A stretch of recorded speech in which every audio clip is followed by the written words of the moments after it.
자, 성의 역사 1권은요, 제1장은 빅토리아 여왕 시대풍의 사람들이라는 제목이에요. 이게 이제 근대를 상징하는 말인데, 근대라 하면 이제 르네상스 이후인 17세기, 18세기부터 1차 세계대전 전까지를 근대라고 하잖아요. 이때 문화적 특징이 뭐냐면, 섹스라는 것이 억압되고 통제되었다라는 것이죠. 그리고 생식 기능에 부합되거나 생식 기능에 의해 변형되지 않은 것은 더 이상 밟을 칠 곳이 없어진 게 당시의 문화다. 즉 노동력을 위해서만 존재한다라는 게 이야기예요. 그러니까 우리의 사회에서 작용하는 그런 권력의 속성은 억압적이고 쓸데없는 정력이나 격렬한 쾌락, 변칙적 행동을 특별히 세심하게 억압한다라는 것이죠. 그리고 되게 재밌는 것은 우리의 문명, 여기서 말하는 우리의 문명은 당연히 그 당시에 미셸 푸코에가 얘기한 문명이에요. 모든 사람이 자신의 섹스에 관해 털어놓는 속내 이야기를 전문의들이 주의 깊게 들어주고는 보수를 받는 유일한 문명이다. 이게 뭔 말이냐면 예전에는 누구나 남녀노소 관계없이 편하게 얘기할 수 있는 주제였는데 이게 억압되고 수면 밑으로 가라앉는 줄 알았는데 그게 아니라 성의 이야기는 계속해서 되는데 되게 재밌는 것은 이것을 돈 받고 들어주는 사람에게만 가서 얘기할 수 있는 주제가 되었다라는 것이죠. 때문에 왜 그토록 오랜 세월 동안 섹스와 죄가 서로 결합되었는가 하고 자문하는 것이 확실히 정당하다. 이게 1장의 내용이에요. 2장은 타이틀이 억압의 가설이에요. 그래서 아이러니하게도 권력 자체가 행사되는 장에서 섹스에 관한 담론이 증가했다라는 것이죠. 트리엔트 공의회가 언급이 돼요. 트리엔트 공의회는 뭐냐면 1545년에 개최되기 시작했는데 이 공의회의 특징은 뭐냐면 종교개혁에 반동하는 공의회였어요. 종교개혁으로 인해서 유럽 사회가 막 신교로 넘어가기 시작하니까 거기에 대해서 대항하는 의미에서 다시 한번 공의회를 진짜 오랜만에 천주교에서 네, 천주교에서 카톨릭에서 개최를 했고 진짜 오랜만에 개최를 한 거예요. 그래서 이때 좀 많은 전환이 있었어요. 반종교개혁으로 인해서 자기 성찰을 하는데 어떤 식으로 자기 성찰을 하냐면 또 다른 규칙을 부과하기 시작하는 거예요. 그 규칙 중에 하나가 뭐냐면 고해성사를 늘리는 거예요. 획기적으로 확 늘렸어요. 고해성사의 횟수를. 왜? 규칙을 부과하는 거예요. 우리도 더 종교적이 되자. 쟤네도 개혁을 했는데 저기 사람들이 자꾸 넘어가니까 우리가 좀 더 깨끗해지자라는 순수한 의도는 있었는데 그 방법론으로 뭘 했냐면 규칙을 늘리는 거예요. 새로운 규칙을 만들거나. 그 규칙 중에 하나가 뭐냐면 고해성사를 횟수를 의무적으로 더 많이 하게 하는 것이죠.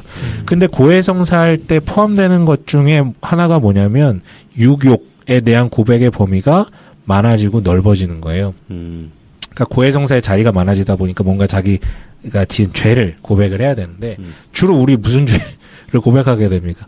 결국 이제 자기가 몸으로 지은 죄에 대해서 이제 많이 얘기를 하게 되는데 그러다 보니까 뭐 생각, 욕망, 음탐한 상상, 뭐 연락, 영혼과 육체의 순차적인 그러니까 모든 것이 고해와 영성 지도의 대상이 되었다는 거. 예전엔 그냥 스무스하게 넘어가던 것들이 다 영적 지도의 대상이 되었고 그렇게 고해하다 보면 고해가 반복되다 보면 아 그게 진짜 나쁜 거구나라는 식으로 사람들 뇌리에 박히게 되었다라는 것이죠.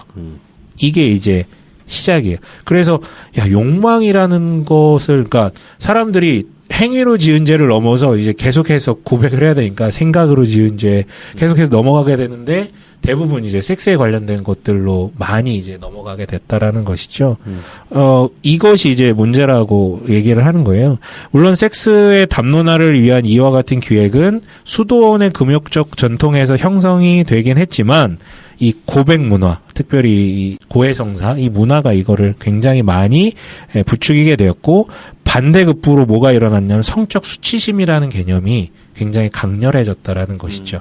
그러니까 성이라는 것이 자율적이고 쾌락적이고 누려야 되는 것이 아니라 어쨌든 기독교 전통 안에서 그게 많이 이게 누그러지게 됐는데 이런 어떤 반대급부적 고백의 문화로 인해서 굉장히 수치스럽고 뭔가 숨겨야 되고 하지만 또 거기 고백 장소에 가서는 엄청나게 또 얘기해야 되고 이런 어떤 문제들이 일어났다라는 것이에요. 그래서 섹스에 관해서 말해야 되고 또 섹스는 심판받을 뿐만 아니라 규제를 통해서 관리돼야 되고 섹스는 공권력의 소관이고 관리 절차를 요하며 분석적인 담론에 의해서 다루어져야 된다라는 문화가 형성됐다라는 것이었어요. 그리고 한 사회의 미래와 운명이 시민의 수, 뭐 결혼, 뭐 가족 구성, 심지어 섹스 방식, 그러니까 행위 방식 있잖아요. 이런 것과도 관련되어 있다라고 단언되기는 그때가 처음이라는 것이죠. 그래서 국가는, 그러니까 교회뿐만이 아니라 국가는 또한 통치술의 일환으로 시민들의 섹스라든가 뭐 행동 양식이라든가 또한 횟수라든가 이런 것에 대해서 알고 있어야 되고 시민들도 이것을 통제할 수 있어야 된다라는 문화가 형성이 됐다라는 것입니다. 그래서 개인의 것으로부터 종교 혹은 어떤 권력으로 넘어갔다라는 거죠. 통제의 주체가. 네네. 그러니까 이 모든 것의 이유는 결국은 이제 정치적으로 보면은 인구를 통제하기 위한 경제 정치적인 문제로 등장한다라는 것이죠. 네. 그러니까 이제 정리를 하자면, 네. 그리스 로마 시대 때는 그게 굉장히 자율적인 것이었는데, 네네. 이제 기독교가 등장을 하면서부터 성을 제어하고 통제하기 시작했다. 네. 왜냐면 근데 초반부에는 심하지 않았는데. 그렇지. 그런데 카톨릭이 나오면서 더 체계적으로 통제했다라고 봐도 되나? 카톨릭이 아니라 종교개혁에 반동되면서. 네, 그래서 그 전에도 약간 부정적으로 보는 경향들이 생겨났었는데 요 때가 기반이 됐는데 그 가장 핵심적인 기반이 고해성사의 횟수가 너무 늘어나는데 그 주류 담론이 결국 섹스 문제가 되었고 그러다 보니까 그 부정적 요소가 너무 커졌다라는 것이죠. 그리고 교회가 거기에 너무 크게 개입하기 시작했고 국가도 인구 어떤 조절 문제에 있어서 그런 부분을 정치, 경제적 문제로 인해서 많이 통제하게 되었다. 이게 이제 문제예요. 네, 그리고 네, 뒤에도 계속해서 반복되는 주제인데 어린이의 섹스에 대해서도 사정은 마찬가지라는 거예요. 에라스무스라는 사람 들어보셨죠? 저희가 그때 우리 종교개혁 할 때 네, 얘기했죠. 그러니까 종교개혁의 문을 열었던 사제나 이런 사람은 아니지만 인문학자 에라스무스가 당시 가장 네네. 지적이었던. 네네. 자신의 대화록에서 이런 얘기를 썼대요. 뭐냐면 쓸만한 창녀를 선택하는 방법에 대해서 학생들에게 공개적으로 조언하는 이런 일이 자신의 대화록에 써져. 쓸만한 뭐라고? 창녀. 에라스무스가 그렇게 얘기했다고? 네. 근데 이거가 굉장히 뭐 외설적이고 이게 아니라 그냥 당대에 그런 게 너무 편하게 그냥 우스갯소리처럼 이렇게 대화하는 장면들이 있었다라는 거. 이게 어린이들에게 그렇게 크게 문제가 안 됐던 것이었는데, 그러니까 모든 사회계층에서 어린이의 조숙한 성에 수반되었던 떠들썩한 웃음과 같은 것이었는데 이런 것들이 사라지기 시작했다라는 것이죠. 근데 성이라는 건 되게 본능적인 거, 기본적인 거잖아요. 그렇기 때문에 덜 이야기되지 않고 이야기되는데 이상한 방향으로 흐른다는 거예요. 예전에는 그냥 격이 없이 그냥 편하게 대화하던 것들인데 이게 자꾸 부정적으로 억누러지다 보니까 다른 쪽의 풍선이 커진다라는 것이죠. 그게 이상한 방향 쪽으로. 그래서 18세기부터 교육제도는 어린이와 청소년의 섹스에 관한 담론의 형태를 세분화하기 시작했고 이걸 어떻게 체계화하고 실행해야 되는지 그리고 누가 얘기해야 되는지 그 자격도 정해주기 시작했다라는 거예요. 그 얘기를 해줄 수 있는 사람만 해야 된다. 나머지는 하면 안 된다. 뭐 이렇게. 그러니까 결국은 이 어떤 교육 권력이라든가 이런 것들도 결국 위에는 권력의 어떤 강화를 연결시킬 수 있게 해주는 것이죠. 그래서 자꾸 일놀이래. 사랑하나 보다. 네. 누구죠? 미셸 푸코가 제가 좀 읽어드릴게요. 책에 나온 내용인데 실제로 섹스의 그러한 담론화는 생식의 엄밀한 질서에 종속되지 않는 성의 형태들을 현실로부터 몰아내야 할 책무, 즉 불임으로 귀착되는 활동에 대해 아니라고 말하고 빗나간 쾌락을 추방하며 생식을 목적으로 하지 않는 관행을 줄이거나 배제하는 것에 의해 결정되지 않았을까? 네, 이게 이제 지금 푸코의 질문이에요. 문장이 너무 어려워요. 어렵죠. 예, 그래서 웬만하면 안 읽어드리려고 그래요. 풀어주세요, 쉽게. 네? 방금 문장 다시 한번 설명을 좀 쉽게 해주세요. 섹스가 담론화 됐는데, 문제가 뭐냐면, 질서에 순응하지 않는 섹스를 현실로부터 몰아냈다라는 거예요. 통제되지 않는. 그리고 그 중에서도 불임으로 귀착되는 섹스들 있잖아요. 전혀 생식적이지 않은 이런 섹스들을 유흥적이거나 동성도 포함되고 이런 것들을 몰아내는. 폐경한 여성의 섹스는 어떻게 되나요? 잘 모르겠어요. 거기까지는 폐경 여성에 대한 내용은 한 문장도 나오지 않았었어요. 제가 읽기로는. 네네네. 왜냐하면 그거는 권력 과학화하는데 아무 도움이 안 돼서 그냥 냅둘 수도 있는 거지. 그러니까 사실 냅두거나 아니면 아예 지워버리거나. 뭐 어쨌든 정치 권력이든 종교 권력이든 이 개개인의 섹스를 욕망적으로 통제하면 이게 권력화되는 거거든. 그때는 사실 폐경의 여성까지 굳이 갈 필요가 없는 거지. 이미 이것만으로 통제가 되니까. 젊은이들의 섹스와 동성애에 대한 섹스 이것만으로도 시대를 붙잡고 좌지우지할 수 있기 때문에 거기까지 갈 필요가 없는 거지. 이 문장도 읽어드릴게요. 그토록 많은 담론을 통해 사소한 성적 도착의 사법적 단죄가 증가했고, 그러니까 옛날에는 그냥 웃어 넘길 수 있는 얘기들인데 그거를 사법적으로 단죄하기 시작했다는 것이죠.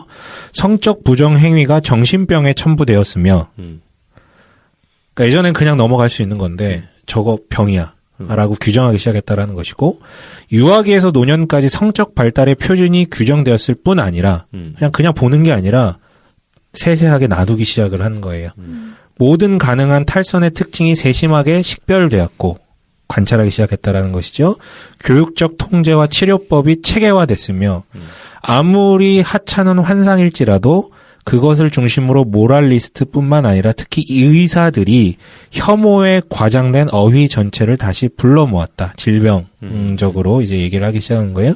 이러한 활동들은 생식 중심의 성에 유리하게끔 그토록 많은 무익한 쾌락을 제거하기 위해 사용되는 그만큼 많은 수단이 아닐까. 그러니까 성을 더 이상 쾌락을 자유롭게 즐기는 게 아니라 생식으로만 몰고 간다라는 것이죠. 요컨대 성을 경제적으로 유용하고 정치적으로 보수적이게끔 정비하는 것에 좌우되지 않을까. 문장이 조금 어렵긴 하지만 풀어 설명하자면 그렇습니다. 자, 아무튼 그래서 이 문장을 토대로 우리가 알 수 있듯이 19세기와 우리 시대는 오히려 성적 도착이라는 개념이 이제 확립되는 시기였고, 합법적인 것과 비합법적의 분할이 강조되기 때문에 그래서 결혼이라는 게 너무 잣대화됐다라는 것이죠. 때문에 결혼의 성관계는 가장 강력한 속박의 발원지였고 결혼의 성관계에만 이야기되기 시작했습니다. 반대로 결혼의 규범을 파기하거나 야릇한 쾌락을 추구하는 것은 단죄돼야 되는 것이 되었죠. 그래서 심각한 죄악의 목록에는 외도, 간통, 근친상간, 이거 결혼과 관련된 거잖아요. 이것뿐만 아니라 남색 또는 여성의 동성애가 포함되기 시작했다라는 것입니다. 남색은 고대 민법 또는 교회법에서 금지된 행위의 한 가지 유행이었고 사법적 제재의 대상일 뿐이었는데 19세기 들어선 동성애자 자체가 중요한 인물이 되어버린 것이죠. 뭐냐면 관심을 받기 시작해요. 그래서 과거를 들춰내기 시작하고 유년기, 성격, 생활 양식, 생체 구조, 체형 등을 조사하게 되었다라는 거예요. 그러니까 옛날에는 동성애적 성향 이런 관심 없고 행위를 좀 불법적으로 저질렀을 때 그것을 처벌하는 것만 얘기를 했다면 이제는 동성애자들 마치 동물원, 원숭이처럼 이렇게 분석하기 시작했다라는 얘기를 하는 거예요. 그래서 여기서 아까 얘기했던 내용이 나온 거예요. 이런 어떤 동성애적 성향, 지향이 이제 처음으로 등장한 게 1870년이다, 라고 얘기를 해요. 그렇죠. 그래서 동성애는 그저 남색일 뿐이었으나 이제는 일종의 성의 한 가지 형상으로 출현했고 하나의 종이 돼버렸다는 것이죠. 제3장은 스키엔티아 섹수알리스라는 말이에요. 말이 어렵죠? 네. 라틴어인데 성의 과학이라는 뜻이. 성의 과학. 예전엔 이런 게 없었는데 생겼다는 건데. 뭐냐면 과학의 순화된 중립적 관점에서, 과학은 우리가 중립적이라고 생각을 하잖아요. 그래서 섹스에 관해 말한다는 주장은 그 자체로 굉장히 설득력이 있어 보여요. 과학적으로 얘기를 한다 그러니까. 그런데 문제는 뭐냐면 미셸 푸코가 볼 때는 과학이라는 것은 결과적으로는 도덕의 절대적 요청에 종속되어 있다라는 것이죠. 이미 결론을 내려놓고 과학적 근거를 내놔라라고 얘기한다는 것이죠. 그래서 이런 어떤 형태로 되풀이된다라는 것이에요. 그래서 과학은 의료의 실천과 밀접히 연관이 되어서 19세기 끝 무렵에는, 그때는 현대의학과는 또 다른 개념이었잖아요. 그렇지만 그때는 또 최신의 의학이었고, 그래서 뭐냐면 병리적으로 희롱하기 시작했다라는 거예요. 병이다 막 이렇게 얘기를 하면서. 그래서 그렇지만 우리 알지 않느냐. 과학은 생물학적이고 역사적인 긴급성의 이름으로 당시에 임박한 국가 차원의 인종차별을 정당화한 사례도 있지 않느냐. 그러니까 이미 결론을 내려놓고 의학적 소견을 따라서 막 하는 거. 그래서 인간의 성에 관한 담론의 내용은 참 빈약하다라는 것이에요. 섹스의 진실을 산출하는데 역사적으로 두 가지 중요한 방식이 있는데 하나는 아르스 에로티카. 이게 뭐냐면 성애술. 그러니까 다른 말로 방중술. 뭔지 아세요? 모르겠어. 그 인도의 그 뭐죠? 카마수트라인가? 그거 생각하시면 돼요. 그러니까 그 성의 쾌락을 극대화하는 어떤 그 자세들, 뭐 이런 것들. 그게 네. 그 궁궐에서 그쵸. 행해지고 막 이랬었던. 예, 그러니까 이게 뭐냐면 성예술에서의 진실은 실천을 하면서 얻어지는 경험으로 얻어지는 쾌락 자체로부터 추출했는데 이거를 이렇게 비술처럼 이렇게 전승을 하는 거예요. 공개적으로 막 이렇게 알리는 게 아니라 비술처럼. 왜냐하면 다 알면 떨어지니까 효과가 떨어진다. 나만 알고 있어야지 이 쾌락이 이제 증대되기 때문에 그래서 비술처럼 이렇게 도제식으로 이제 방식으로 전달됐는데 반대로 서양은 그러니까 아르스 에로티카 성예술 방주술은 주로 동방, 인도 뭐 이렇게 페르시아 아니면 이 중국 뭐 이런 데서 이제 구현이 되었고 반대로 스키엔티아 섹수알리스 아까 3장의 제목이었잖아요. 성의 과학 이거는 서양 기독교 전통이라는 거예요. 그러니까 예전엔 즐기면서 이거를 잘 전승하는 이 동양이랑 반대로 서양은 그것을 뭐 합리적으로 본다라는 이유로 데이터화하고 분석하고 이렇게 하기 시작했다라는 것이에요. 근데 이게 원래부터 있었던 게 아니라 기독교로 인해서 들어온 어떤 잣대라는 것이죠. 그래서 아까 얘기했지만 그 고해 성사 자체가 처음 생성된 건 1215년 라테랑 공의회 때였거든요. 이때 그 고해 성사만 들어온 게 아니라요. 이 공의회 자체가 교황의 정치적 위세를 보여준 공의회예요. 이때 십자군 원정도 결정을 했고 화채설 아시죠? 그 화채설 그 성찬식 하는 방법 화채설의 결정도 이때 이제 조금 논의가 됐고요. 고해성사라는 계율도 이때 채택이 돼요. 그러니까 전체적으로 교황권을 어떤 보장하기 위한 장치들 중에 하나로서 고해성사가 발현된 것이다라고 이 사람은 추정을 하고 있고 이때 발현돼서 나중에 아까 얘기했던 트리엔트 공의회 때 횟수 확 늘어나면서 문제가 됐다라는 것이죠. 결국은 이런 그 세속 권력과 종교 권력을 위해서 생겨난 것 중에 하나가 고백인데 이 고백이 서양에서 진실을 살출하기 위한 가장 높이 평가되는 기법의 하나가 됐다라는 거예요. 그래서 소위 말해서 이 사람 평가는 서양에서 인간은 고백의 짐승이 되었다라는 것이죠. 동양에서는 그것을 비의술로 이렇게 전승하고 잘 즐기는 방법을 했는데 고백의 짐승이 되었고 그래서 특히나 섹스 같은 경우는 고백의 특별한 소재가 되었습니다. 그래서 고해성사의 실천에 있어서 섹스는 굉장히 큰 아이템이었고 훗날 카톨릭 신앙이 아무리 죽여졌을지라도 이게 서구권 전체의 사회 문화가 되어버렸다라는 것이에요. 그래서 근대로 넘어오면 종교의 어떤 힘이 많이 퇴색됐지만 그럼에도 불구하고 그때 그 문화로 인해서 형성된 이런 문화가 지금까지 왔다라는 것이죠. 그래서 되게 재밌는 현상은 누구나 감추는 것들이라고 얘기를 하지만 섹스를 감춰야 될 의무가 동시에 섹스를 고백해야 될 의무 이 두 가지가 충돌하다 보니까 문제가 되게 심각해졌다라는 것이죠. 이 고백이 그런데 무엇이 어떻게 행해졌는가를 말하는 것뿐만 아니라 왜 성행위를 하게 된 거야? 혹은 어떤 욕망이 있었던 거야? 어떤 이미지를 갖고 있었어? 너무 쾌락을 많이 누린 거 아니야? 뭐 이런 어떤 추궁을 하기 시작했다라는 것이에요. 그러니까 이게 이제 문제라는 것이죠. 그리고 서양 사회는 이런 어떤 구성원들의 쾌락에 관해 한없는 기록을 유지하기 시작했고 쾌락의 표본도감을 작성했고 쾌락의 분류법을 정립했으며 일상의 흔합빠진 결함을 병적인 이상이나 증상의 악화로 묘사했다라는 것입니다. 조금만 이상해도 병리적으로 문제가 있다. 그러니까 청취자분들은 네. 지금 카톨릭이 왜 성을 자꾸 통제하려고 했는가에 대해서 의문을 던지실 수 있는데 섹스라는 것은 인간한테서 가장 근본적이고 크고 은밀한 욕망이기 때문에 이거를 통제하면 개인과 집단을 통제할 수 있게 되는 거죠. 그러니까 만약에 내가 내 딸이 6살이야. 내 딸이 마이쮸에 막 열광한단 말이지. 나는 마이쮸만 쥐고 있으면 난 내 딸을 통제할 수가 있는 거야. 얘가 제일 열광하는 거니까 아침부터 일어나서 이거 하나만 내가 쥐고서 이거 먹고 싶어? 이건 먹으려면 그러니까 이런 식으로 그 사람의 욕망을 통제하는 거는 그 사람을 통제하는 거기 때문에 그러니까 정확해요. 종교 권력이 네. 그거를 이용했다라는 거죠. 정확해요. 결국은 말하는 사람이 아니라 듣는 사람이 해석해 주는 사람이 권력을 갖고 있는 거예요. 그걸 쥐고 있는 고백을 거지. 받는 통제를 사람. 많이 해본 사람이 네. 해석을 잘하죠. 해석 잘하. 그럼요. 대장놀이 하려면 꼰대잖아요. 네. 그거 꼰대죠. 그렇죠.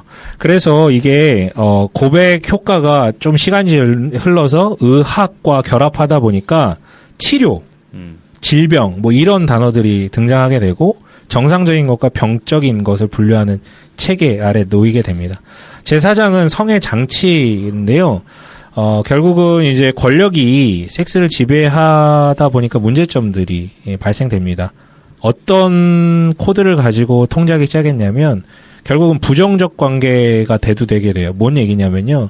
권력과 섹스 사이의 관계는 긍정적인 것은 하나도 드러나지 않아요. 결국 부정적인 방식으로 부정적인 감정만 도출시키는 것이죠. 이를테면 거부하거나 배제하거나 거절, 차단 또는 은폐나 가면에 의거해서만 확립됩니다. 권력은 절대 섹스를 추구하거나 장려하거나 그러지 않는다라는 것이죠. 그리고 규칙이 만들어지게 되죠. 합법과 비합법, 허용과 금지. 권력은 이렇게 작용한다라는 거예요. 그리고 금기의 순환, 해라가 아니라 뭐뭐 하지 말라만 얘기하게 되고 검열, 즉 이야기가 공공적으로 이루어지지 않게끔 방해합니다. 그러면서 또 이제 어떤 고해성사나 이런 데서는 또 이야기를 거기서만 하게 하고요. 그리고 장치에 단위에서 이게 뭐냐면 다양성이 규제되고 남과 여, 결혼 안에서만 국한돼 그 안에서만 얘기를 해라. 뭐 이렇게 이제 얘기되기 시작했다라는 것이에요. 그러다 보니까 이 권력이 통제하게 되다 보니까 부차적으로 일어난 문제들이 뭐냐면 첫 번째는 여성 육체의 히스테리와 뭐냐면 여성 육체가 완전히 성으로 가득 찬 육체로서 분석되고 여성의 육체가 한 명의 인격적인 육체가 아니라 사회체, 즉 뭐냐면 가족으로서만 해석될 수 있고 어린 아이와만 연결된 존재가 되어버렸다라는 것이죠. 애가 없으면 여성이 한 개인으로서 해석될 수가 없는 거예요. 늘 이렇게 연동해서만 해석을 해야 되는 거죠. 이건 나중에 페미니즘으로도 이어져. 그렇죠. 그리고 두 번째 어린이의 성의 교육학과. 아까 앞에서 얘기했지만 모든 어린이는 성적 활동에 몰두하거나 몰두하기 쉬운데 그러한 성적 활동과 관심은 부당하고 비자연적이기 때문에 교육하고 통제해야 된다. 라는 어떤 얘기.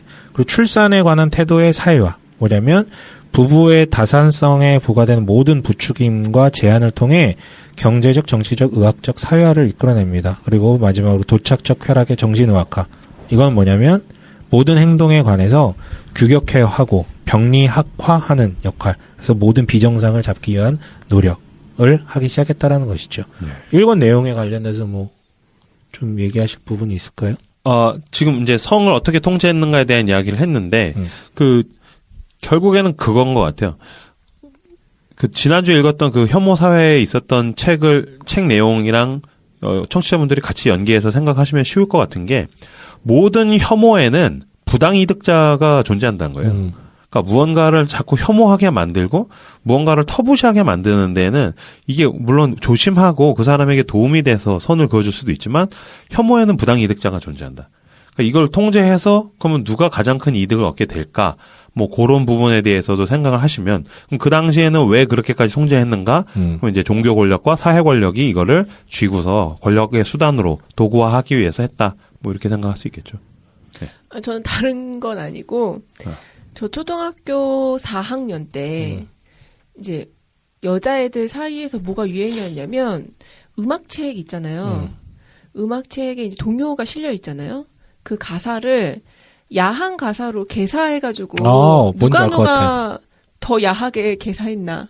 원래 저 4, 5학년 때 그런 거 했었던 것 같아. 그거를 했었던 게 기억이 나요. 그래서 제가 엄마한테 초등학교 때 뺨을 맞은 적이 2번 있는데 한 번은 이제 엄마 아빠 지갑에서 돈을 훔친 게 걸려서 이제 귀싸대기를 맞았고 또 한 번은 그 가사를 들킨 거예요. 적었나요 직접? 그쵸. 이제 콘테스트에. 응모하기 위해서. 네. 근데 어쨌든 저도 적었지만 그날 엄마한테 걸린 건 제가 적은 게 아니었어요. 제 노트에 적은 친구의 그게 어쨌든 나도 적었지만 걸린 건 친구 거였는데 엄마가 이제 그걸 보고 저를 이제 또 한 대 때리셨죠. 근데 오늘 손 작가 얘기 듣는데 내가 저 시대는 정신병원에 갔겠구나. 그치. 치료받고. 그 생각이 들더라고요. 네, 아무튼, 네, 맞아요. 뭐, 김사부님은 포장지가 많다. 뭔 말이야? 아니, 성이라는 거에 대해 가지고 되게 많이 이런 포장지들이 시대마다 있었고, 그건 담론들이 형성되기 위해서는 뭔가 배후 세력들이 아까 임브로가 말한 혐오를 조장하는 것들이 있었고, 그래서 이러한 맥락들을 이해해야지 된다. 네. 네. 그러니까 지금 우리의 관념까지 오는데 오는 도달하는 거예요. 데까지 네. 그러니까 이게 되게 더 씌워진 게 그러니까 쉽지가 많았다라는 거죠. 않구나.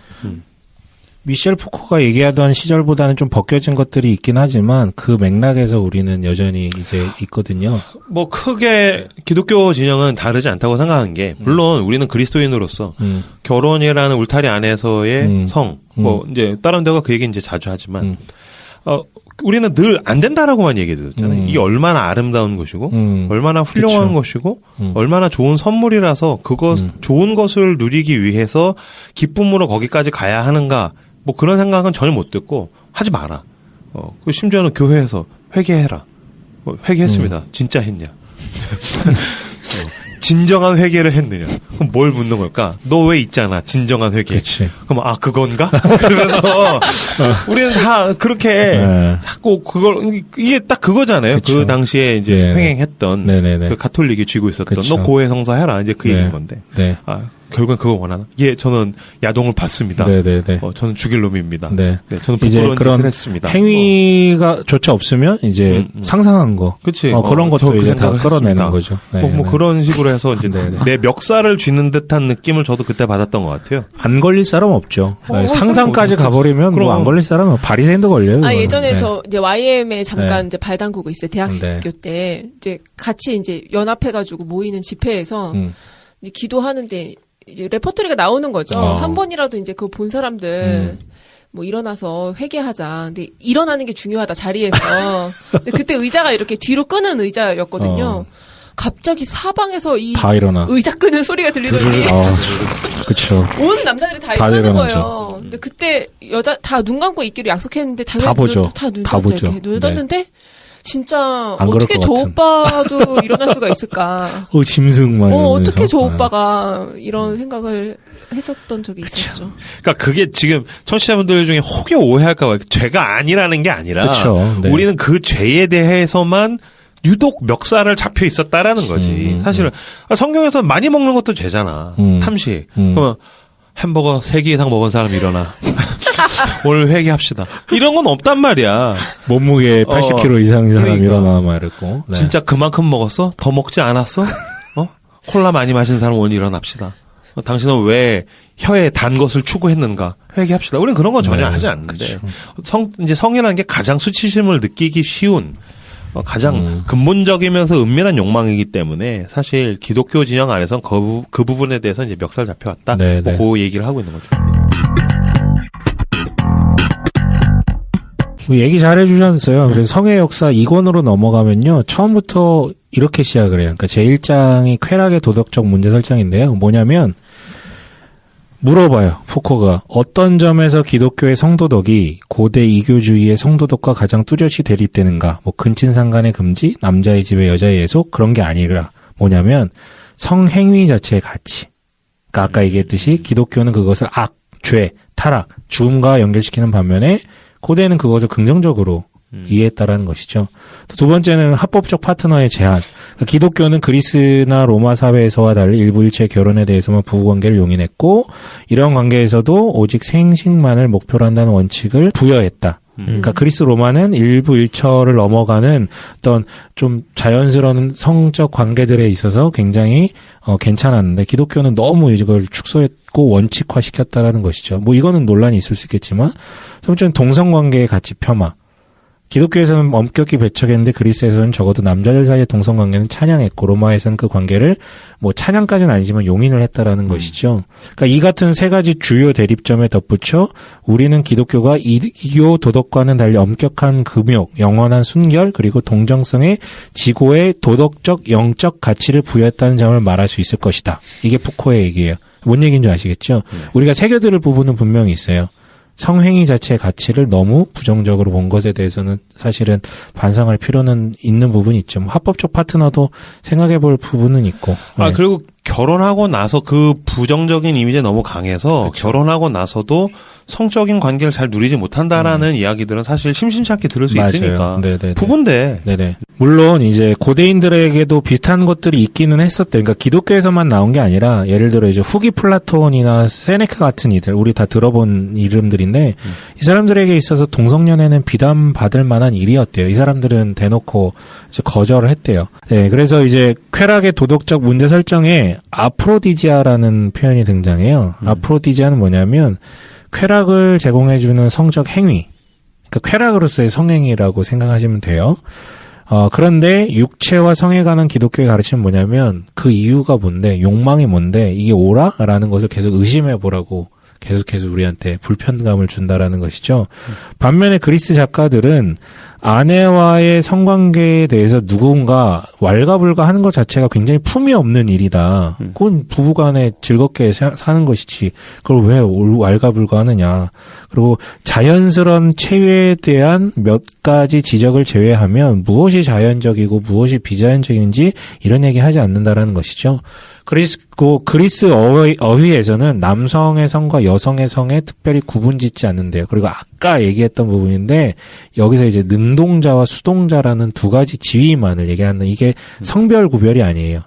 성별 구별이 아니라 능동자와 수동자.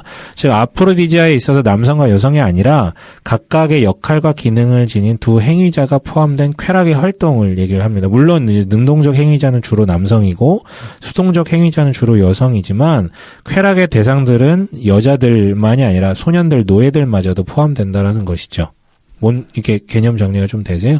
그리고 성적 활동은 굉장히 자연스러운 거기 때문에 어느 정도까지 어떤 범위를 실천하는 것이 적절한 것인지에 대한 논의가 있기는 하지만 성적 활동에 대해서 얘기하는 것은 과도함의 경계, 그러니까 과도함에 대한 경계만 얘기하지 뭐가 된다 안 된다, 뭐가 자연스러운 것이고 비자연스러운 것이고 뭐 이런 얘기를 절대 하지 않는다라는 것이죠. 즉 그 사람이 성행위를 통해 쾌락을 즐겁게 누리는 방향에 대해서만 얘기를 하는 것이지 뭔가 부정하고 금기하고 이런 부분이 없다라는 것이에요.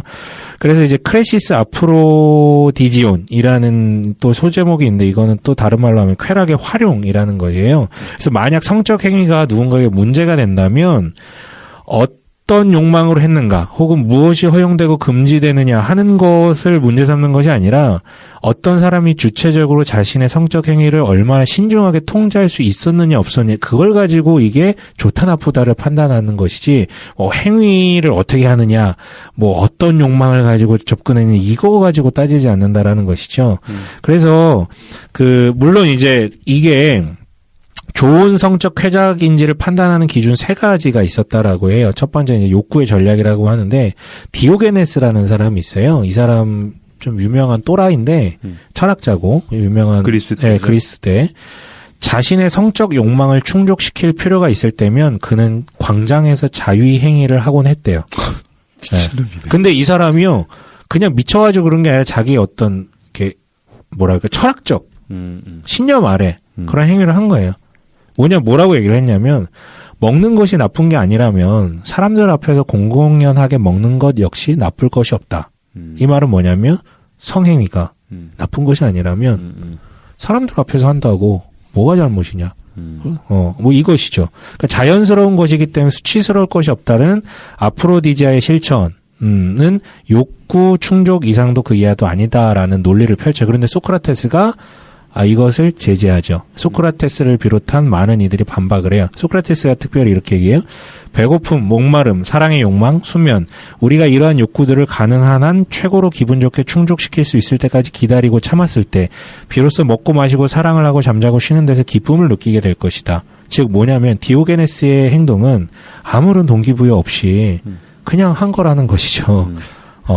참된 성인이라면 자율인이라면 참았다가 그것이 적절한 곳에서 펼치는 게 맞는 것이지 너 또라이야 지금 이 얘기하고 있는 거예요. 그러니까 자연스럽지 않은 쾌락들의 호소함으로써 욕망을 배가시켜서는 안 되고 예를 들면 자고 싶다는 욕구가 계속된 나태함 때문이 아니라 피로함 때문에 자고 싶다라는 욕구가 발생됐을 때 자는 게 정상적인 것이지. 그렇죠. 방송을 하다가 중간에 자는 건 비정상이다. 그렇죠. 그거는 자율적인 선택이 아니라는 것이죠. 네. 근데 내가 네. 저 방송을 하다가 잔 적은 없어요. 안 잤어. 아 누가 뭐래요? 네. 왜 갑자기? 아, 셋이 나를 쳐다보길래. 아니요, 전 보지 않았어요. 네네네. 자버린다. 아니야, 네네. 김디오게네스. 그러니까 뭔 얘기냐면 디오게네스 같은 인물도 있었지만 당시 그리스 사회는 그런 것들은 당연히 무절제한 것이다라고 판단하면서 정상적인 것은 그런 것이 아니다라고 얘기를 했던 것이죠. 그러니까 좋은 쾌락이 아니다라는 것이죠. 그리고 두 번째 잣대는 뭐냐면 카이로스의 결정. 뭐냐면 언제 그것을 해야 하고 얼만큼 해야 하는지를 아는 자가 행복하다라는 것이에요.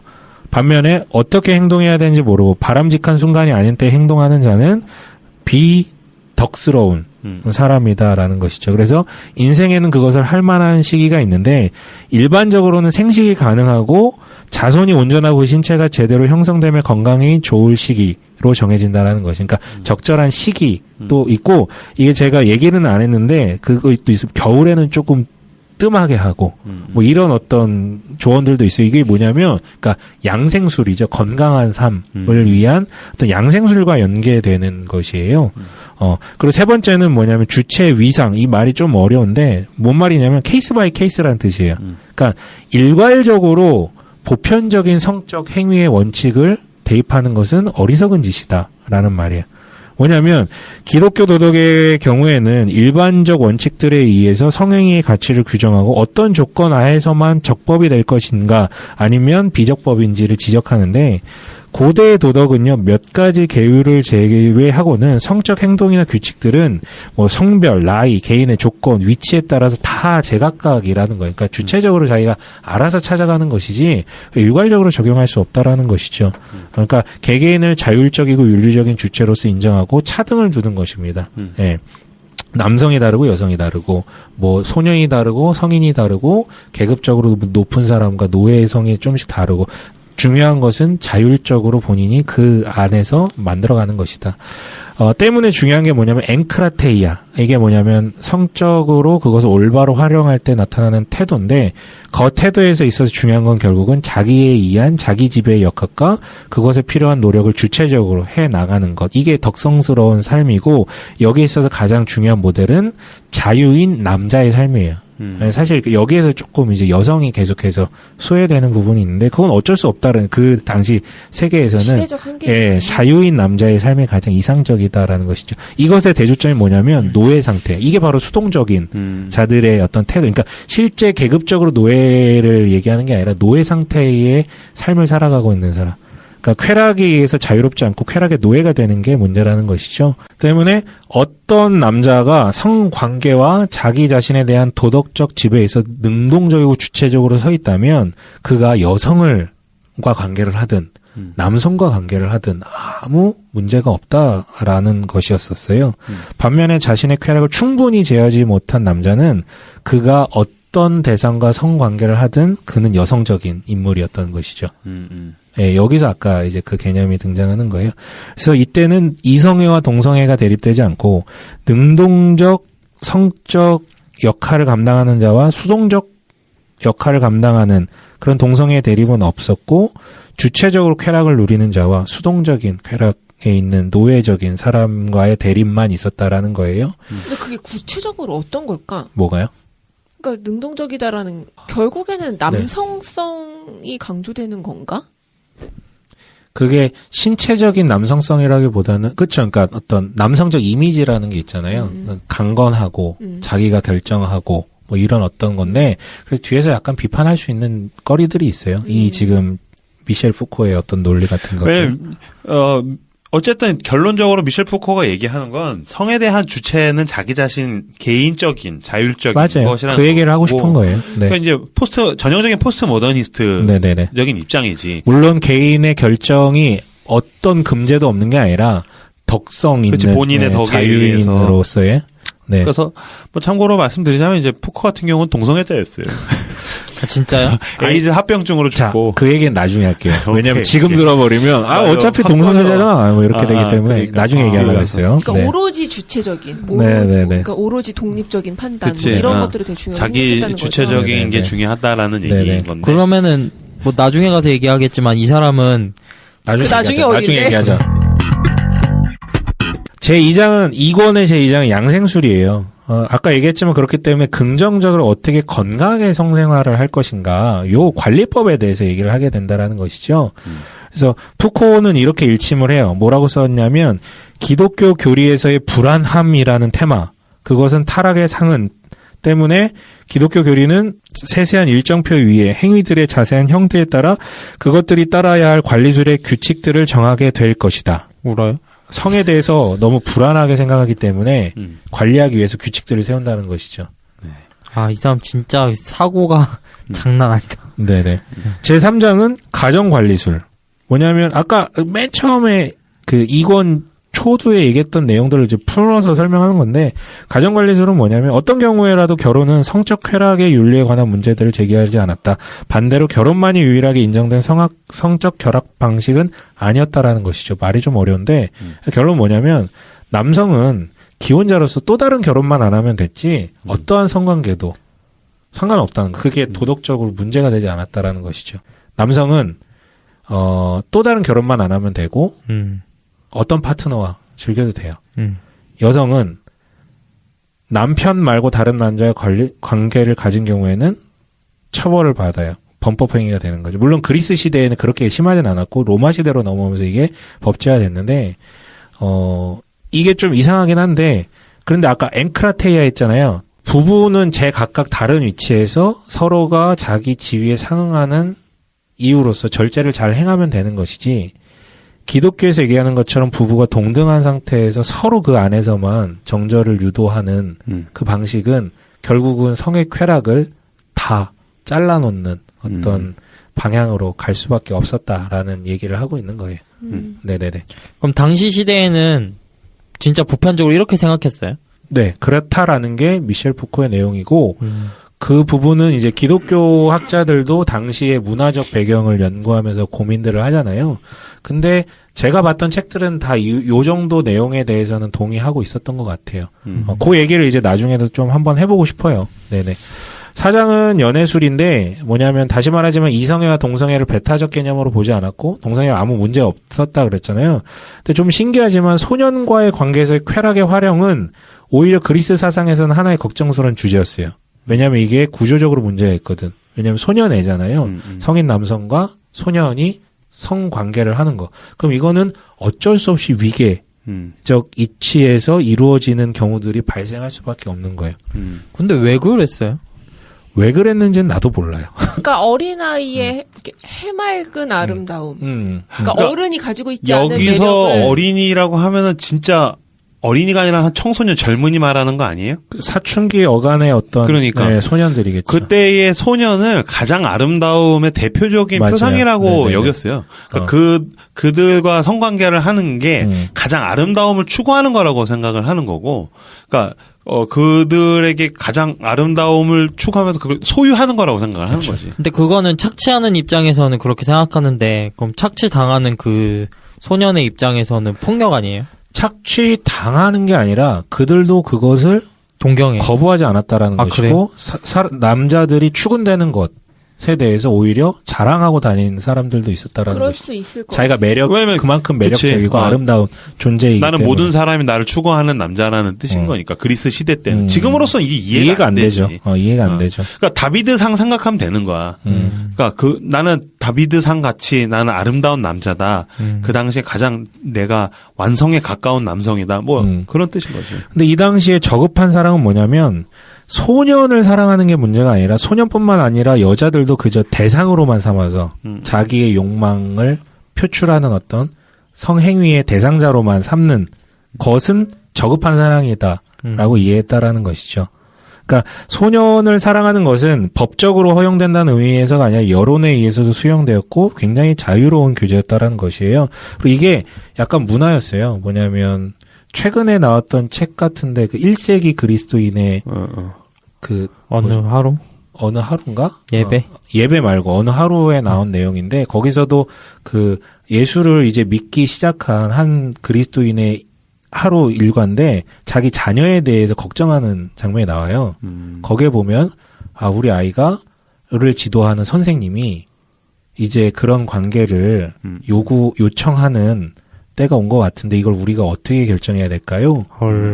왜냐면 그게 진짜 일반화됐다라는 거예요. 왜냐면 교육기관 혹은 군사제도 안에서 확고한 발판을 가지고 있었다라는 것이죠. 이게 그리고 되게 보장되어 있었었고 그리고 문학 작품들을 통해서도 예찬되는 경우가 많았고요. 물론 소년을 사랑하는 것은 여성을 사랑할 때 요구되는 것과 다른 도덕적 형식을 부여해야 된다라고 생각을 합니다. 왜냐면 아까 얘기했지만 위계적인 구조적 문제가 있기 때문에 그래서 그 소년이 노예가 아닌 이상 법률에 따른 어떤 권한도 행사할 수 없는 거예요. 그러니까 어른이기 때문에 뭐 이렇게 권력자이기 때문에 일방적으로 물론 노예는 또 달라요. 노예는 좀 달랐어요. 그래서 그 소년은 자유롭게 선택하고 마음대로 받아들이거나 거부할 수 있으며 자유로울 수 있다라는 것이. 그래서 선생이 어떤 문화 코드 가운데 하나로서 자기 제자 소년에게 그런 어떤 행위를 좀 이렇게 유도한다고 할 때 거부할 수 있었다라는 거예요. 근데 이게 문화긴 하지만 저는 사실 이 부분 읽으면서 확 와닿지는 않았어요. 그게 문화일 수 있는데 아까 김사부가 얘기했듯이 이거는 말이 좋은 거지. 소년 입장에서는 거부하지 못할 수밖에 없는 상황들이 있을 수밖에 없다라는 생각이 들 수밖에. 자기 선생님인데 자기 앞날을 책임질 수밖에 없는 선생님인데 물론 말은 제가 원해요라고 얘기할 수 있겠지만 그거는 좀 이상한 것 아닌가라는 좀 생각이 들긴 해요. 성적인 착취라는 거죠. 네네네네. 네.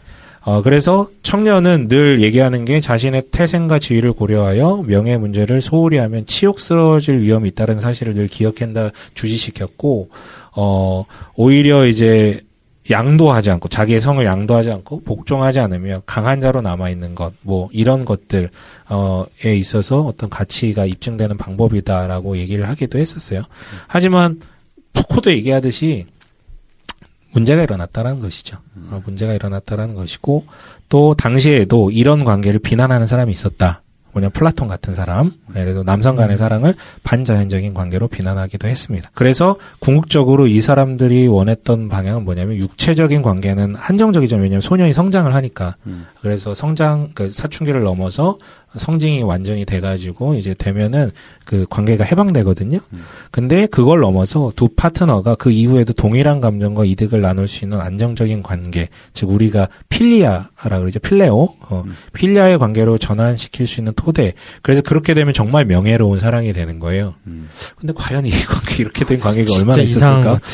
지금 기준으로 보면 되게 이상한데 그 당시엔 그게 덕스러운 것이었어요. 소년의 아름다움 너무나 숭고한 것이었고 그것을 잘 결합해서 계속해서 진행되는 관계로 넘어가는 게 사람들이 가장 환호하는 그런 어떤 성적 관계였다라는 것이 남자와 여성 간의 관계보다 오히려 이게 뭐라고 그러냐면 좀 모든 인간은 그 시대의 세계관 속에서 살기 때문에 그게 완전히 변화된 다음 시대와 다른 세계관에서 사는 사람은 이해가 안 된다고 봐야지. 만약에 200년이 지났어. 근데 200년 전에 지금 2010년대를 살고 있는 우리가 굉장히 마른 여성을 선호한다라는 거를 만약 200년 후 사람들이 이해할 수 있을 것인가? 전혀 이해하지 못할 수도 있지. 왜냐면 100년 전에 한국에서 멋진 남성, 멋진 여성은 살찐 사람이었단 말이야. 100년 전만 해도. 살찌는 약을 막 먹고 와, 저 사람 좋겠다. 살쪘어. 사모님이야. 근데 지금 봤을 때 우리는 이해가 안 된단 말이야. 왜? 전족 같은 거. 그런 거. 네네. 목이 긴 여자, 전족 같은 거. 왜 다리를 억압해서 왜 발이 작은 여자를 만들어내고 그걸 막 찬양하고 미친 거 아니야? 서 있지도 못하는데? 목을 기린같이 길게 만들려고 막 목걸이를 수십 개씩 껴놓고 이게 뭐 하는 짓이지? 그러니까 그거는 그 세계관에서만 이해할 수 있는 것이기 때문에. 인부로 몇 년도 사람이. 저는 별에서 왔습니다. 네, 그렇죠. 아니 뭐 사실 지금만 해도 예전에 교복 입었을 때 이해 안 되잖아요. 왜 우리는 그 발도 들어가지 않는 좁은 교복 바지에 발동에다가 발을 넣고 딱 맞는 바지를 입었을까? 왜 치마가 점점 짧아지는 걸 우리는 이쁘다고 얘기했을까? 그건 벗어나고 나면 이해가 안 되는 거지. 네. 그래서 3권으로 넘어갔는데 3권 내용은 아까 언급했듯이 로마 시대로 넘어오면서 무슨 변화들이 조금씩 있었는가를 언급하는데 사실 그렇게 중요한 내용은 아니에요. 그래서 마지막 결론만 좀 말씀드릴게요. 제가 내리는 결론이 아니라 이 책에서 결론이라고 이제 정리한 내용인데요. 제가 요 부분 읽어드릴게요. 기원 후 초기 2세기 동안에 이루어진 성적 활동과 성적 쾌락에 대한 모든 성찰은 엄격함의 주제들이 어느 정도 강화되었다는 사실을 보여주는 듯하다. 즉 이제 로마로 넘어오면서 약간 엄격해졌다라는 거예요. 의사들은 성행위의 결과를 걱정하여 행위를 삼가도록 기꺼이 권고했으며 이게 뭐냐면 양생술이 좀 발달하고 지금도 의학이 조금씩 발달하면 사람들이 건강영역증이 좀 많아지잖아요. 당시에도 우리 눈으로 보면 되게 고대 의학인데 그 당시에도 이제 어쨌든 그리스에서 로마로 넘어오면서 의학이 좀 발달한 거예요. 뭐 히포크라테스의 이후에 어떤 발달로 인해서 사람들이 성이 건강에 많은 영향을 미치구나라는 부분들을 더 인지하게 되면서 좀 염려하기 시작하는 거예요. 그래서 의사들이 이제 권고를 하기 시작하고 쾌락을 누리는 것보다 오히려 성을 잠깐 중단하는 게 건강에 좋다라는 어떤 얘기들이 나오기 시작을 했어요. 그리고 철학자들은 혼외에서 일어날 수 있는 모든 관계를 비난하고 부부가 서로에 대해 예외 없이 엄격하게 정절을 지킬 것을 명령했다. 결국 소년애를 이론적으로 평가절하하는 작업이 진행된 것이다. 라는 것이 이제 푸코의 얘기고요. 그렇다면 이제 질문을 해요, 푸코가. 이게 성행위가 악으로 간주되고 부부간의 성행위만 합법적이며 소년애가 반자연적인 것으로 죄악시되는 기독교적 도덕의 초안을 보아야 하는가? 아니면 그리스 로마 사회로 넘어오면서부터 예감되었던 것인가? 그러니까 이게 진짜 기독교에서 나온 문제인가 아니면 어쩔 수 없이 역사의 발전 흐름 아래 나올 수밖에 없었던 것인가? 그런데 자기는 결론을 내리지 않거든요. 이게 어디서 온 것이다. 그런데 앞에서 얘기했지만 1권부터 3권까지 계속해서 기독교에 대해서 깠거든요. 그래서 그리스가 좋다고 했고. 그렇죠. 그렇다면 결론을 내진 않지만 우리는 알 수 있죠. 이 사람은 이게 기독교에서 온 거라고 생각을 하는구나. 그래서 앞에서도 얘기했지만 결국은 자기 배려에 의해서 주체적으로 지배되는 삶의 기술이 변질되었다라고 보는 거예요. 개인의 취약성이 점점 강조되고 보편적 형태에 의해서 성적 활동을 복종시킬 필요성이 강조되었다는 것이죠. 그래서 마지막으로 쾌락의 어떤 윤리의 특징적인 이중적 현상이 나타났는데 한편으로 사람들은 성행위에 대해 보다 적극적 관심을 가질 것을 요구하지만 그러한 관심의 강화는 도리어 성행위를 더욱 쉽게 위험한 것으로 자기를 망치는 것으로 규정되어서 점점 더 경계되고 통제되었다. 그래서 마지막으로 요청하는 것은 자기를 자신의 성행위의 도덕적 주체로 나아갈 필요성이 요청된다라고 마무리를 지어요. 네. 진짜. 자기가 주체라는 것이죠. 네. 이 미셸 푸코의 입장. 결론은 이 한 문장을 얘기하기 위해서 이 모든 것을 끌어왔어요. 어떠세요? 여기까지 들었는데. 대단하다. 어떤 게? 그냥 우리 어떻게 보면 되게 자연스러우면서 스며들어 있어가지고 뭐 크게 고민하지 않던 것들을 이런 식으로 다 벗겨내가지고 어쨌든 그 말이 맞나 모르겠지만 약간 원천적인 부분에 거의 다가간 거잖아요. 그리고 거기서부터 지금 다 여기가 이게 원천이니까 이걸 이제 다시 대입해가지고 이제 사고의 잣대로 삼아보자. 그치. 라고 얘기를 한 게 대단한 것 같아요. 그래서 이제 뭐 어쨌든 미셸 푸코는 포스트 모더니즘 쪽에서 가장 대표적인 학자이기 때문에 이제 성적 주체가 어떤 국가나 종교 권력이 아니라 이제 자기 스스로 하는 것이다라는 얘기까지 이제 가는 건데 미셸 푸코 책 굉장히 매력 있고 굉장히 지적인 사람이고 포스트 모더니즘에서 빼놓고 얘기할 수 없는 사람인데 미셸 푸코는 동성애자예요. 그렇죠. 그러니까 저는 그 임브로가 한 그 얘기를 듣고 나서 네. 들었던 생각이 이건 좀 과할 수도 있는데 그냥 이게 그거에 대한 이제 약간 합리를 주장하기 위한 엄청난 그거를 한 거 아닌가. 그렇지 않다고 할 수도 없지. 왜냐면 본인이 그렇기 때문에 본인을 항변함에 있어서 어쨌든 성의 역사를 쭉 끌고 오면서 얘기를 하는 거죠, 사실은. 근데 그러니까 뭐 전제를 미리 깔아놓은 어떤 주관적인 연구 결과 아니냐라는 반론은 당연히 있을 수밖에 없어요. 그가 동성애자이기 때문에. 근데 이걸 가지고 또 너무 까면요, 이거 학문이 안 되는 거예요.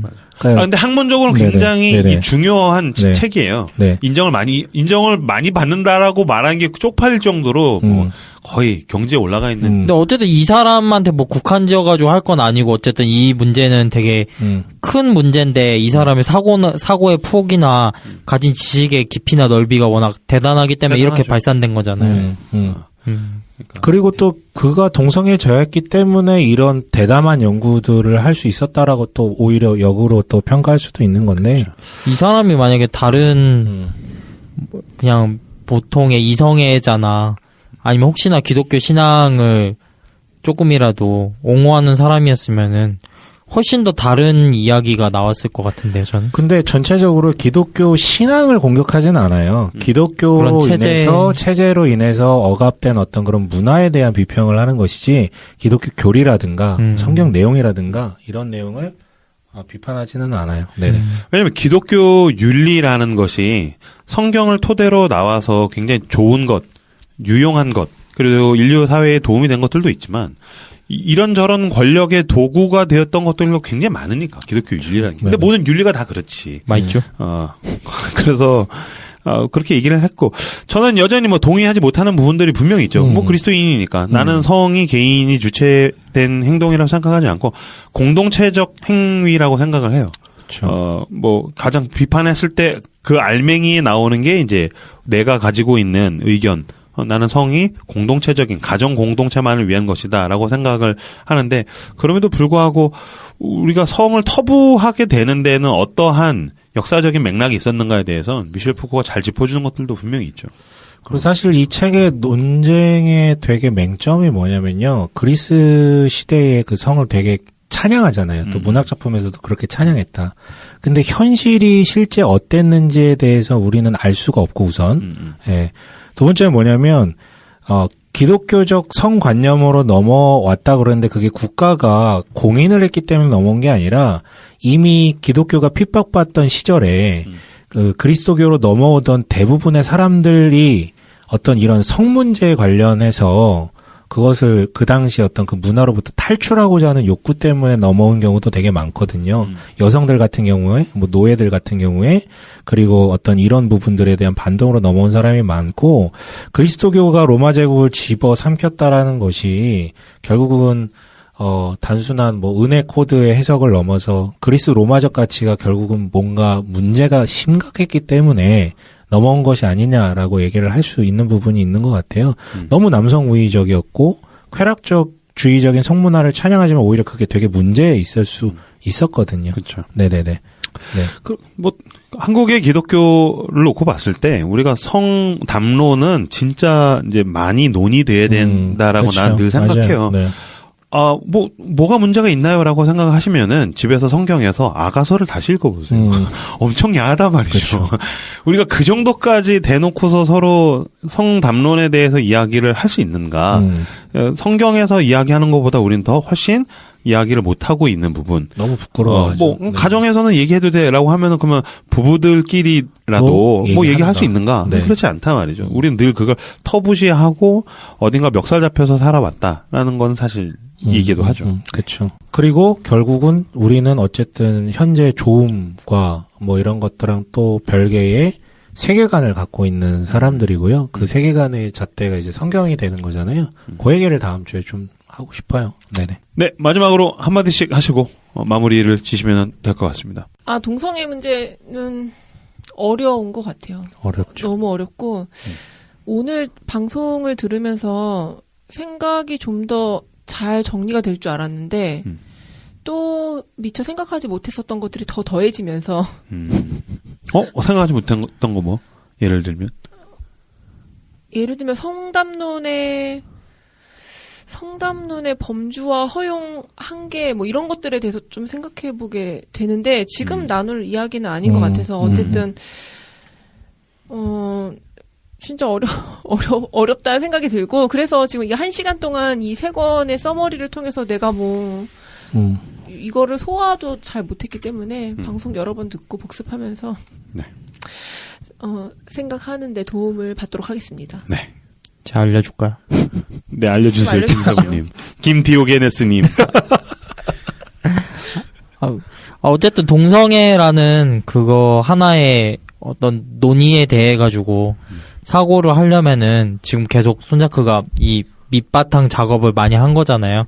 근데 또 서 과장님은 이것도 훨씬 더 많이 부족하다고 얘기를 하는데 저도 부족하다는 거 아닌데. 그러니까 더 많이 알아야 된다는 거잖아요. 빠삭하게. 그래서 진짜 저도 오히려 손자크 거를 듣고선 그러니까 깔끔하게 정리될 줄 알았는데 훨씬 더 많이 이건 계속 알아가야 되는 거구나라는 생각이 들어가지고 다음 방송도 기대가 되고 손자크가 정리해 주겠지 뭐. 나도 이 방송을 진행하면서 여기까지 생각이 닿을 줄 몰랐는데, 동성애는 성담론과 떼놓을 수가 없는 거였지라는 생각을 다시 한번 하게 됐어요. 그리고 아까 이제 처음에 서두에서 얘기했던 섹스와 젠더와 섹슈얼리티. 그리고 이제 우리가 이제 젠더 특집인데, 이제 성담론에서 그러면 동성애를 어떤 식으로 봐야 될까? 요걸 나도 좀 정리를 해야겠구나. 그러니까 성담론 중에서 동성애는 아주 작은 하나의 깔딱고기라는 생각이 드는 거예요. 그러니까 저희가 대학교 때 이제 성담론의 이해 뭐 이런 거를 그냥 호기심 차원에서 수업을 들었어요. 근데 뭐 각 팀마다 어떤 이제 발제 주제를 주죠. 우리가 이제 동성애 트랜스젠더가 우리가 주제였고, 마지막 팀을 이 교수가 남자들로만 이루어진 팀을 하나를 구성해 놓더라고요. 그래서 그 이유를 이제 마지막에 알려주는데, 결국에 얘네들이 가져온 거는 각종 포르노였어요. 각종 포르노. 그래서 그때 봤던 게 되게 생생하게 아직까지 기억나는 게, 그때까지 보지 못했었던 나는 접근 어디로 들어가야지 그런 걸 구할 수 있는지도 조차 알 수 없는 진짜 희귀한 것들을 가져오더라고요. 근데 이것이 하나의 어떤 자유로운 성담론, 어떤 성행위 주체자로서의 어떤 선택과 연결이 된다면 약간 혼란스러움이 그쵸. 생기는 거죠. 네. 근데 이거를 그렇다고 여기까지는 되는데 여기까지는 안 돼. 이걸 누가 결정하느냐 말이에요. 그래서 이게 아까 되게 어렵다 이런 생각을 했었던 건데 뭐 아무튼 어렵네요. 어렵습니다. 네. 마무리해 주시죠. 네, 소기의 목적을 달성한 것 같습니다. 혼란을 주는 네, 거? 혼란을 주는 거. 제 방송이 깔끔하게 정리가 됐다면 저는 죽겠죠. 네. 그치. 네네. 넌 누구 편이냐. 그렇죠. 네. 네, 좋습니다. 여기까지 하시고, 오늘은 마무리를 짓고, 다음 주에 또 여러분들을 찾아뵙도록 하겠습니다. 함께 해주셔서 감사합니다. 감사합니다. 감사합니다.